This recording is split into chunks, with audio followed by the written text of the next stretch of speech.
My name is Asif, and I'm currently based in Pakistan. Mad, uh, maybe lovable, adorable. I think creative and artistic. Hi, my name is Faridoon and I'm speaking from Afghanistan.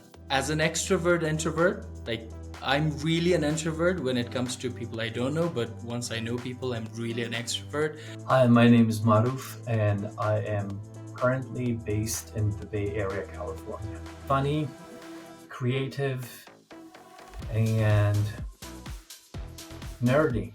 Hi, my name is Zishan, and I'm currently calling in from the Philippines. Funny, but loud at the same time. Quiet, nerdy, and sporty.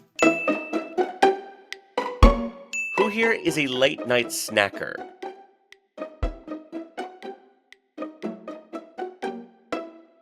Who here is always late? Who here has a hard time throwing things away? Who here thinks there's a gap between who you are and what you allow people to see?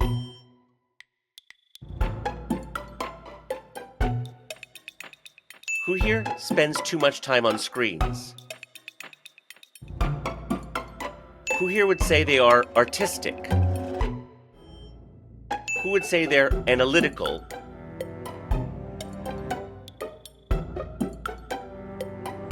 Who would say they're a morning person? Who would say they are an evening person?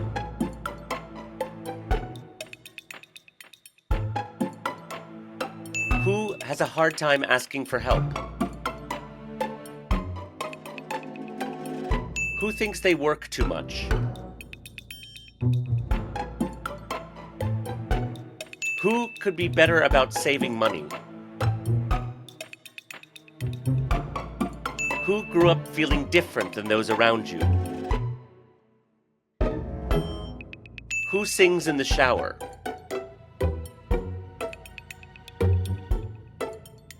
Who makes a great cup of chai?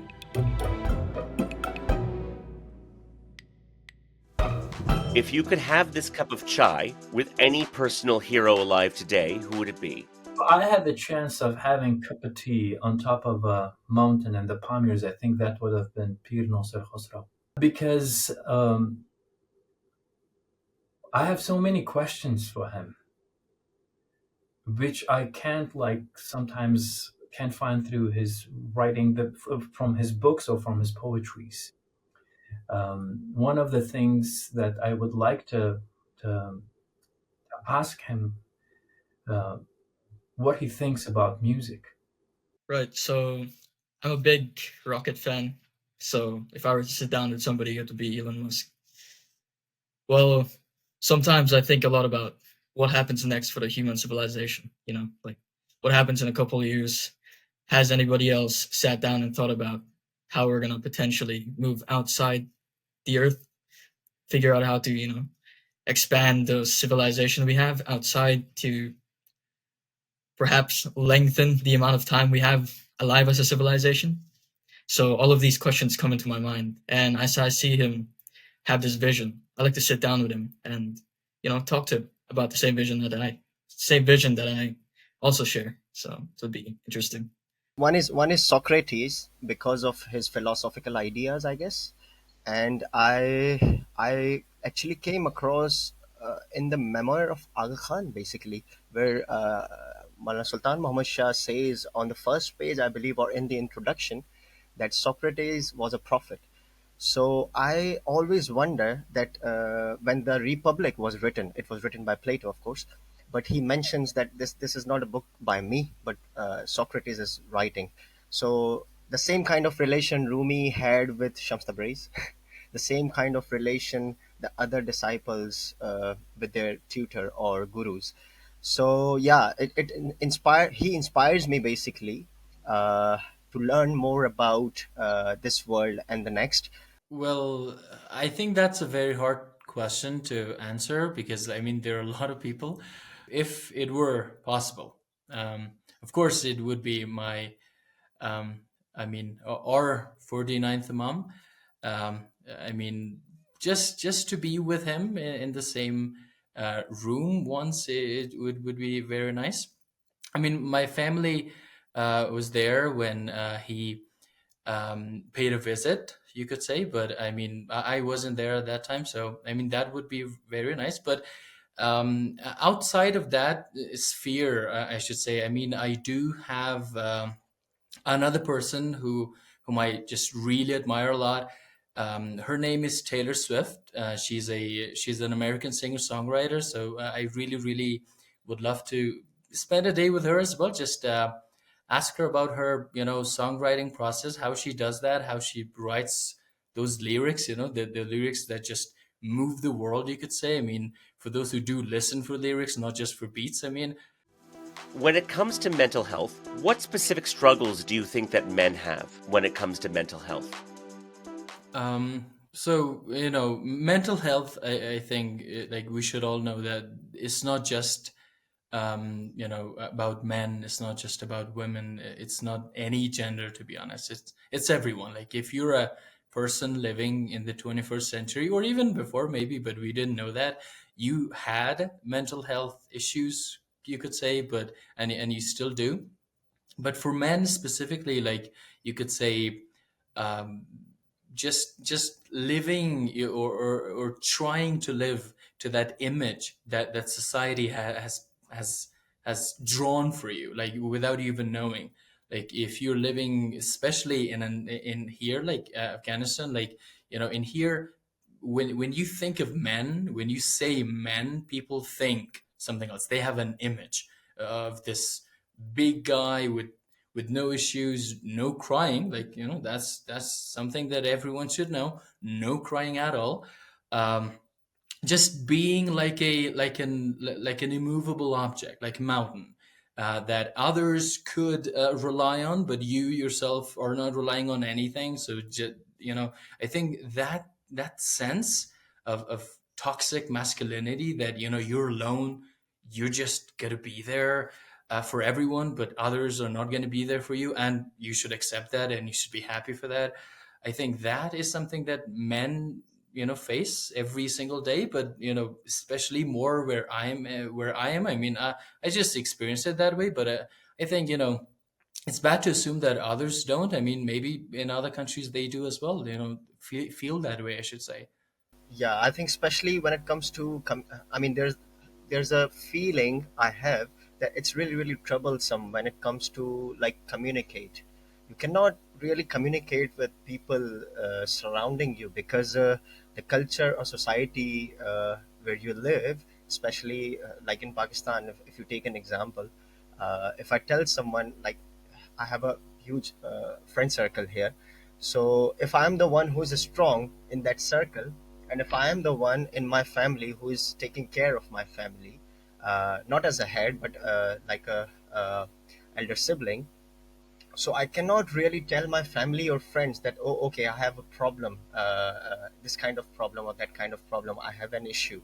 So it really really makes difficult, it is really really troublesome for you most of the times, that you cannot really communicate and converse with people because I have especially a feeling that I'm a bit scared or afraid that the kind of response I'll get will not be according to where I need some help, and they are just listening to me and just living their life and just continuing what they are doing. Yeah, it's really really tricky to just define that. Okay, I have a mental problem, or I'm just going through this problem. So how can I sort it out? I think one thing that comes to my mind right away is like accepting yourself, who you are in your family and who you are in the society. Usually we just like uh, put an image in, like I have to be that person, but sometimes when we do not achieve that, we get sad or discouraged. I think one of the main thing I would say of acceptance, accepting who you are. And if there is, you have put in any image that you want to be in the society or in the family, don't get discouraged and just strive to be that. For people in my age, a lot of the mental health issues come with trying to set a goal and when you don't achieve that goal, you feel a bit lesser of yourself. And this feeling of being a bit lesser in your mind sort of affects you very much, especially if you don't have people such as good friends around you to, talk to this about, then it's going to sort of encapsulate your mind a lot, and it's going to suck you in, and it's going to start telling you things that, maybe I'm not put up for this, maybe I shouldn't do this, maybe I wasn't able to achieve it the first time, so then I probably will never be able to achieve it again.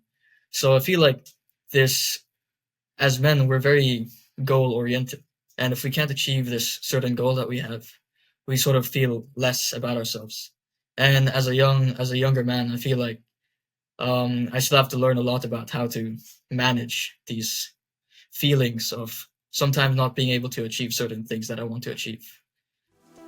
Are there any times you've personally struggled with mental health? I think I did because I am a child of war. When I was 10 years old, like the Soviet Union broke down and the civil war started in Tajikistan, and the chaos impacted me like negatively, and I struggled with that, and I think I still struggle with that. I don't think like there is a way that I can escape that, but I can cope with that. I can now. I learned how to manipulate that. Like, and music been the main source for me to deal with that and to calm myself down. One thing that I found very helpful for me personally was enjoying the moment. It is playing with my kids, playing music, or walking my dog, or enjoying the sunshine or the rain. So the moment is very important for me for my mental health. The time that I was not really going out a lot. I mean, I was trying to go out, but we had a lot of bullies in our area. Like they would just find you and like not allow you to play or something like Um, so I think that really kind of forced me, I should say, for quite a while not to leave the home. um, I would stay home, just I had my laptop, phone, and just I would play games all day, watch movies and stuff, like listen to songs. And I think in a way I'm thankful for them. I think if they weren't gonna do that, I wouldn't have got into the world of English actually. Like when I got into the home, so to speak, like I wasn't leaving anywhere, right? I just had my laptop playing games. It was actually WWE 2K games. I played it a lot, so much that I kind of memorized every single sentence from the commentary. So before they could say it, I could say it. Same thing with movies. I had memorized movies a lot. I actually at that time we didn't have a lot of internet, so I couldn't really download a lot of movies either. So I just had one. It was Kung Fu Panda 2. I had watched it more than 300 times or something. So I mean, just to pass the time, and it really helped. It really helped. So in a way, Poe, the character from Kung Fu Panda, or John Cena from the games, they became my friends in a way. So I think they replaced the bullies in my life, and I'm really really happy for that. And now that I'm a bit mature, I understand where the bullies were coming from.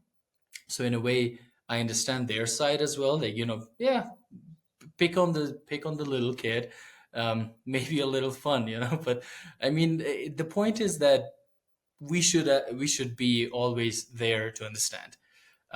If a bully is trying to do something, don't just say, okay, they hate me. Say, like, maybe something's wrong with them. Maybe they have a hard life. Maybe they look at you and they see an easy target. Maybe they see themselves, and they hate themselves for that. So whatever it is, right? People should know that there are ways to overcome it.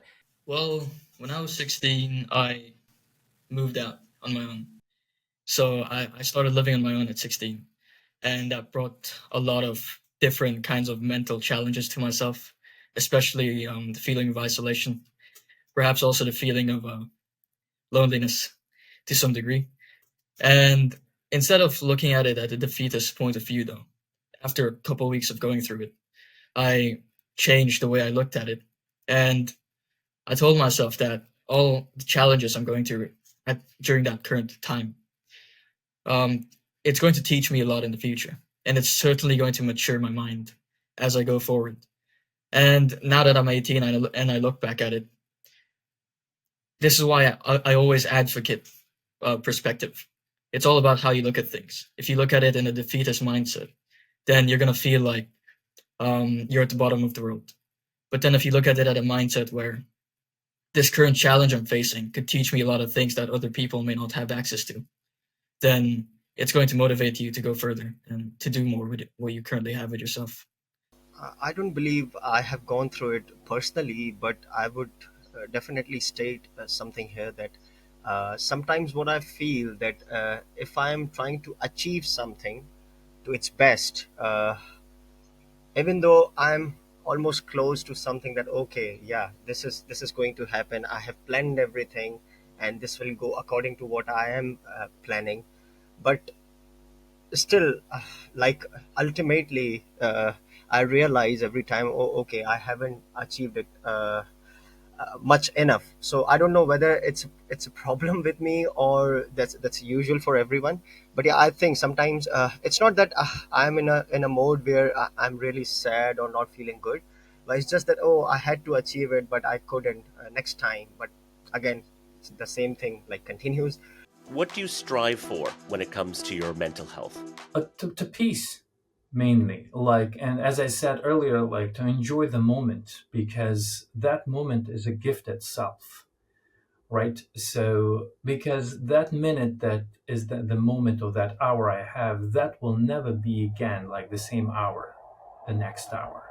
So, and whenever I feel like frustrated or something overwhelming me, I look around me and see where I am and try to enjoy that. Well, I strive to achieve control and discipline. I mean, there's a lot of temptations in the world, and especially in my age, control and discipline is very important. And if you have that, I feel like you can achieve anything that you want to achieve because it's going to keep you in that mindset that I have to do this, whether or not I feel like it. I'm still going to do it either way. And if I have that sense of mind, I just feel much more empowered.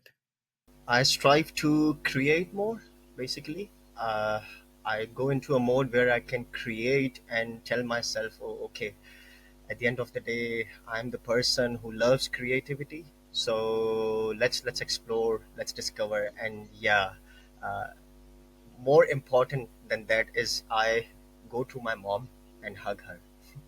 It could be basically what I think Maruf mentioned as well. Being at peace with who we are. I mean, for me, like sometimes you feel like you're never enough. Like no matter what you do, you're never gonna be enough. So sometimes that little voice in the head just says, "Stop. You're not gonna go anywhere. You're not gonna get to where you want. So just stop now. Why are you wasting time?" And maybe the reason why I feel that way is that um, I put that image, myself actually in my mind, because I became an English teacher when I was around 13 years old or something. So it's been quite some time now. And I was still at school at that time. I was a ninth grader or something. So I've been teaching ever since. And before even finishing school, I had this idea that, oh, you know what, if I finish, I'm going to go to this university or I'm going to go to that university. I'm going to do this, I'm going to do that. But it just never worked out. So like, being enough, just knowing that, okay, you have time. Uh, it's okay where you are. You're not late in a way. You're not late to the game. Life is not a race. Life is just a marathon. You're just going through it at your own speed. Everyone's track is different, and I think that idea. I say it now. I say it to my students every day. They feel motivated when they leave, but then I say to myself, okay, so who's going to motivate you now? But the point is that I should accept that. I want to know, not just know that. I want to believe that. I'm having a lot of fun because I'm able to meet different people from different parts of the world that I've never met before and listen to their perspectives. And so far, what I'm hearing is amazing. That's wonderful. Not just like three Ismailis around the world, but three very young Ismailis compared to myself, and seeing them like their enthusiasm and what they striving for. It's very, very encouraging, and think like, I wish I was like that. Yeah, I'm so glad to be here because I made new friends now. So I can be in touch with all of you. And one more thing that I was just wondering that what if we all were having chais together, like physically? So someday, hopefully. I'm really happy that I just got to meet these wonderful people, including you, Mr. Patel. I mean, it was a very, very lovely experience.